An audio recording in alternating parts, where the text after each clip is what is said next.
आप सभी को जोहार और आपके दर्शक को भी हम अभिनंदन स्वागत करते हैं।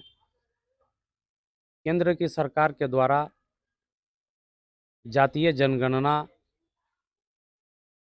का निर्णय जो सरकार ने लिया है, ये सामाजिक समानता, न्याय और समावेशी विकास का क्षेत्र में एक बड़ा क्रांतिकारी सिद्ध होगा।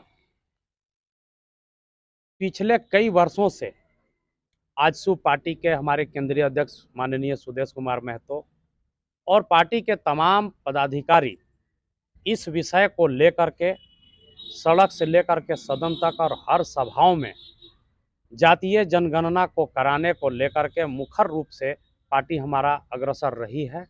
इतना ही नहीं, पिछले वर्ष हुए आजसू पार्टी के महाधिवेशन का ये प्रमुख हमारा विषय भी था और उस विषय को लेकर के आजसू ने भारत सरकार को भी कई बार चिट्ठी हमारे सुदेश महतो लिख चुके थे।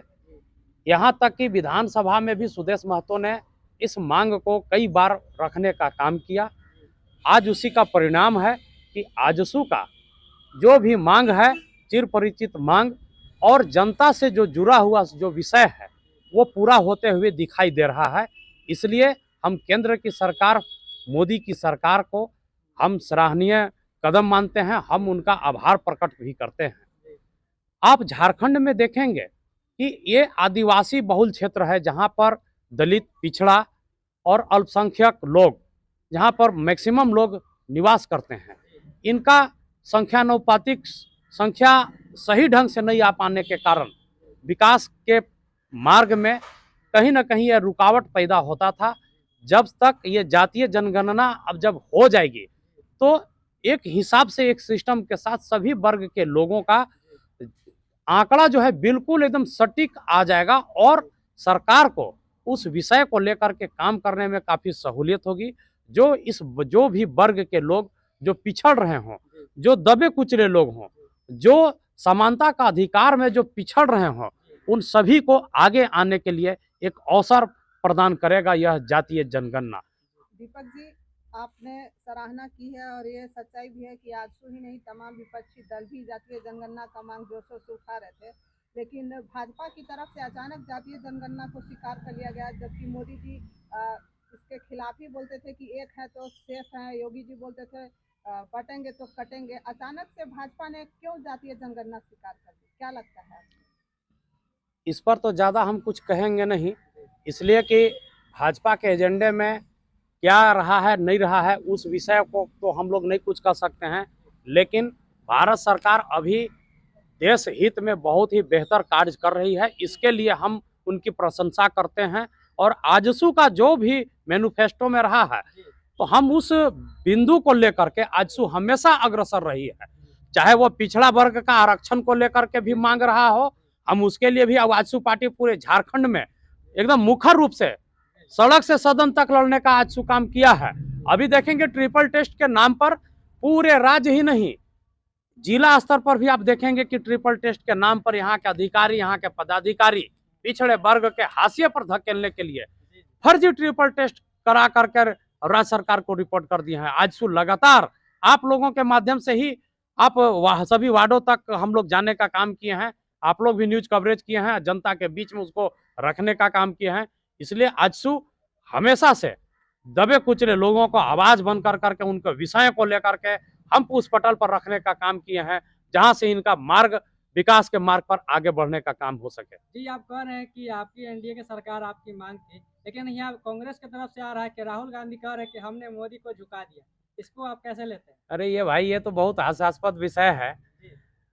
अब यूं कहा जाए कि जिनको जानकारी भी न हो, अभी 14 के बाद से लगातार कांग्रेस और गठबंधन की सरकार रही थी भारत में।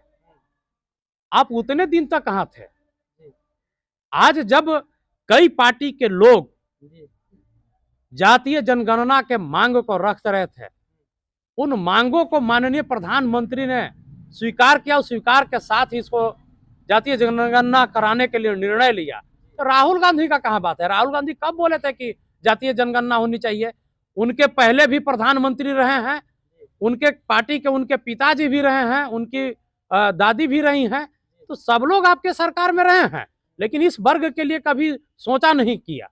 और सबसे दुर्भाग्य की बात है, अगर पिछड़े वर्ग के इतने हितैषी हैं तो आप देखेंगे कि पूरे देश में दो वर्ग को आरक्षण के रूप में बहुत ज्यादा लाभ मिलता है, एक एससी और एसटी। आप देखेंगे कि विधानसभा और लोकसभा में यही दो वर्ग के लिए विधानसभा और लोकसभा में सीटें आरक्षित होती है। ये बताएं पहले कि पिछड़ा वर्ग के लिए कौन सा सीट आरक्षित किए हैं विधानसभा में, लोकसभा में। हिंदुस्तान के कोई भी विधानसभा में कहीं पर भी लोकसभा में एक भी सीट आरक्षित नहीं हुआ है। ये बताएं पहले कि किस तरह से ये बात करते हैं पिछड़े वर्ग का। ये पिछड़े वर्ग पर बोलने का इनका राहुल गांधी चाहे उनके पार्टी के लोगों का कोई अधिकार नहीं है। ये हमेशा पिछड़े वर्ग के लोगों को हाशिए पर रखने का काम किए हैं। आप लोग भी पत्रकार हैं, पढ़े लिखे हैं, आप समझ सकते हैं पिछड़ा वर्ग को भारत सरकार ने तो 27% आरक्षण दिया है, लेकिन ये लोकसभा विधानसभा में कहां सीट, एक भी सीट आरक्षित नहीं है जी। आप बात करते हैं पिछड़े का। ये सब जनता जानती है, ये राहुल गांधी हो चाहे कोई गांधी। वैसे पूरा देश उनको पप्पू ही कहता है, क्योंकि सवाल का जवाब पता ही नहीं चलता है कि कब, कहां और किस विषय पर बोलना है। इसलिए मैं कहता हूं कि उनको बोलने का कोई अधिकार नहीं है। आज का प्रेस वार्ता माननीय नरेंद्र मोदी के नेतृत्व में सीसीपी की बैठक में जो जातीय जनगणना लिया गया है, इसके लिए आशु पार्टी की ओर से हम लोगों ने प्रेस वार्ता किया है। मैं उस नरेंद्र मोदी जी को धन्यवाद देता हूं कि जो संविधान प्रदत्त अनुच्छेद 246 के 7वीं सूची के 69वां क्रम संख्या में यह अधिकार दिया गया था और 340 अनुच्छेद के माध्यम से आयोग गठन करके देश की जनगणना करके आर्थिक, राजनीतिक, सामाजिक आधार पर जाति जनगणना भी था। लेकिन 1971 में कोर्ट कानून के द्वारा इन्हें जाति के आधार पर रोक करके और जनगणना किया जा रहा था, जबकि 26 तक सुप्रीम कोर्ट ने रोक लगा कर रखा है कि जातीय जनगणना नहीं होगा। हर हालत में 26 तारीख को जनगणना करना था, लेकिन जनगणना का आधार पहले आप जान लीजिए कि मध्य युग से लेकर के जातीय जनगणना, अंग्रेज भी सबसे पहले 1871 में लॉर्ड म्यूस ने जनगणना शुरू किया था और पहला जनगणना हमारे यहाँ लॉर्ड कर्नल ने 1881 में चालू किया। उसके बाद में फिर 1901 में किया, लास्ट में जातीय जनगणना 1931 में लिया गया। उससे क्या होता है, जातीय जनगणना से गांव तक के लोग, सभी जात के लोगों को समानता का अधिकार, उसी जनगणना के आधार पर बजट तैयार किया जाता है। किस जाति की आर्थिक, राजनीतिक और सामाजिक क्या स्थिति है, उसी को आधार मानकर सरकार उसका बजट तैयार करती है और गरीब जनता के लिए हक पैदा करती है। जैसे कि अभी 545 लोकसभा का सीट है, 4100 विधानसभा का सीट है। 4100 विधानसभा की सीट में शेड्यूल कास्ट, शेड्यूल ट्राइब्स के 1120 विधायक आरक्षण मिलते हैं उनको, और 45 लोकसभा में जो 545 सीट है उसमें 131 सांसद चुन के जाते हैं शेड्यूल कास्ट और शेड्यूल ट्राइब्स के, तो वो वर्ग के आधार पर जाते हैं। शेड्यूल कास्ट एक वर्ग है, शेड्यूल ट्राइब्स एक वर्ग है, जाति नहीं है। लेकिन अगर जातीय जनगणना कर दिया जाएगा तो आप देख लीजिए कि देश के आज़ादी होने के बाद यहाँ पलामू लोकसभा का मात्र 3 जाति ही सांसद बनते हैं। कमला कुमारी लगातार 4 बार एक पासवान परिवार से बनी, उसके बाद जोरावर पासवान वर्ग के हुए, एक धोबी वर्ग से बने और एक मनोज भुइयां बने। बाकी 1000 जो जाति होती हैं शेड्यूल कास्ट में, उन लोग छूट गए।